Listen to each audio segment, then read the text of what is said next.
Hello everybody and welcome. Thank you for joining me, and yes, I'm sitting here in the Ford F-150 Lightning. I've got an issue which I need to resolve, and as a result I think I have a solution. In watching Patrick Anderson of the Mach-E vlog, in his Mach-E, he had a little technique that he used to find information that is currently not available on the software here in the Ford. I think I can do the same thing here in the Lightning, so let's give that a try. If you're not familiar here in the Ford F-150 Lightning, this is the binnacle screen. As you can see, that's here, and then of course the main screen is over here. When I look at the binnacle is supposed to tell me the status of the vehicle, and mostly it does. However, for one parameter it does not. Let me show you. I'm going to go plug in the level 2 charger now, and we'll have a look to see what the charge screen looks like. This is a ChargePoint J1772 wall connector. It is not a charger. It plugs into the side of the F-150 Lightning. It's 40 amps. Let's plug it in, and I want to show you what we're missing here in the Ford. This is the charge port on the F-150 Lightning, and if I push the button, the charge port does not open. It is a manually opening port. Of course, the J1772 is AC. The top exposed connector there is for AC. If I was to use a CCS1 combo, the high power DC connections here. Generally, you don't use that when you charge it at home. So let's plug this in. Now, what indication do I have that we're charging? Well, you saw. The connection here went from white. It's showing me that I'm in the 70 to 80%, 90% region here, flashing. When it gets all the way around there, it'll be at 100%. Let's see how much charge power we're actually charging at. I'm back to the binnacle, and look, here's what it looks like when the vehicle is charging. It's kind of interesting. 202 miles of GOM range. 67% in the battery, charging to 90% by 3:14 p.m. on Monday.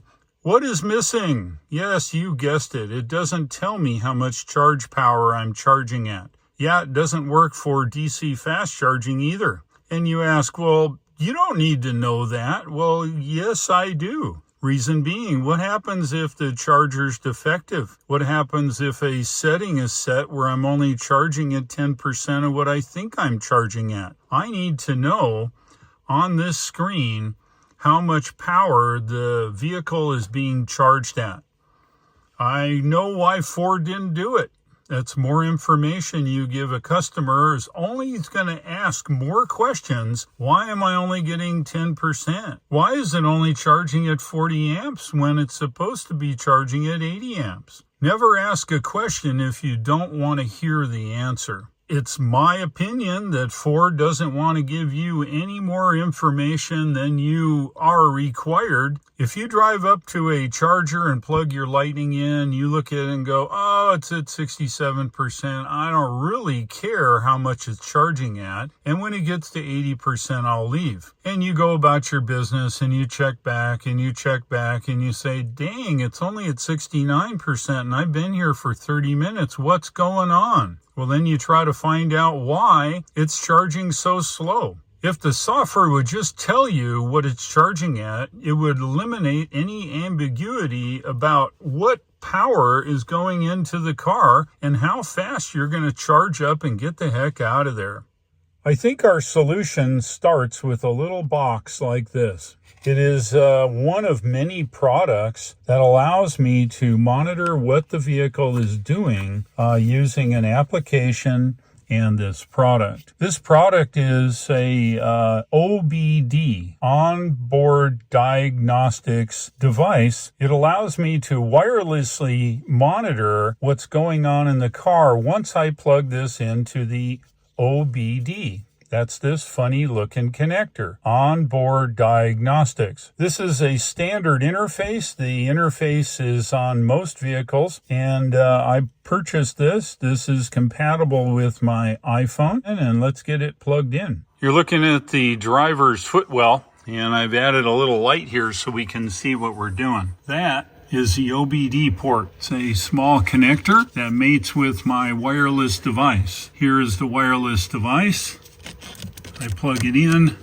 The wireless device is connected to the vehicle. All right, so here we go. One thing about the car scanner, it has a demo mode. So if you want to sit in the living room like I did and modify and adjust these parameters, you go to demo mode and then go to dashboard, choose the proper one, and then go in and grab each one of the parameters you want displayed. Change up the alpha display marker on it to read way you want. And then now I'm back in the Lightning, and we're going to connect to it.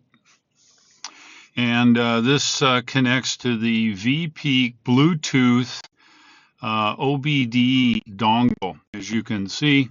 Okay, we're now talking to the car. I go into the dashboard and you can see my new data here. As you can see, the top left cell there has a state of charge of 73%. Hey, it's my buddy Elon. No, not today, Elon. So we've got the battery state of charge in the top left cell. High voltage is displayed. Now, what that means is that is displayed here on the car binnacle. High voltage battery state of charge. This is the actual state of charge. The next one over is the high voltage battery power. Now, I'm sitting here idle. It's generating about 600 watts of power, and this gives us a good reading of what the internal battery here in the Lightning is giving us. All right, next one down. The high voltage battery voltage, 375.5 volts. The current that it's generating is 1.68 amps. So remember Ohm's law. It's voltage over current times resistance. To get power, it's voltage times current. So if I multiply 1.68 times 375.5, I get up there in the top right about 500 watts. And then high voltage battery temperature.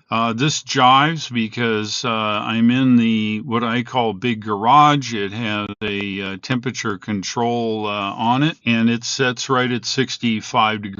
So this is pretty accurate. DC voltage in, this parameter may not be correct. I'm not charging at this point, so I may have to change up this first parameter. Charge current in for DC. Again, I think that is for charging. High voltage battery pack remaining charge of 69%. This jives with the top center high voltage battery state of charge. Lower left in red is the AC voltage in and the current, and the overall charge power in the lower right, whether it be DC or AC. So let's test this theory. I'm going to go and plug in the wall connector here, the J1772. I'm going to put the phone down, so stand by.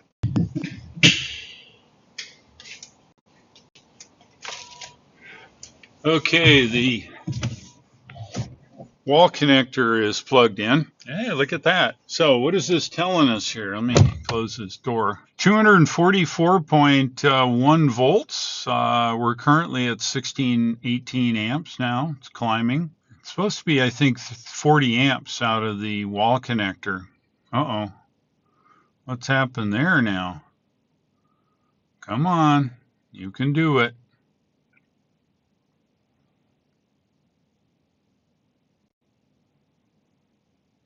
$20 really?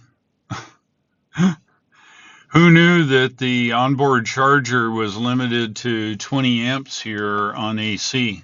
I don't get that because when I plug in the Tesla wall connector over there, it'll put out 80 amps. And we can try that test, but maybe at another time. Anyway, it looks like we're charging at 8.5 to 9 kilowatts. The car is running. I do not believe I can shut the car off and still see it here on the car scanner. Now, if I look up top here, it's interesting. Just so you guys know, I feed it with AC in the red. Okay, I'm feeding it with 241 volts and 20 amps. Anyway, so on AC, I put that in.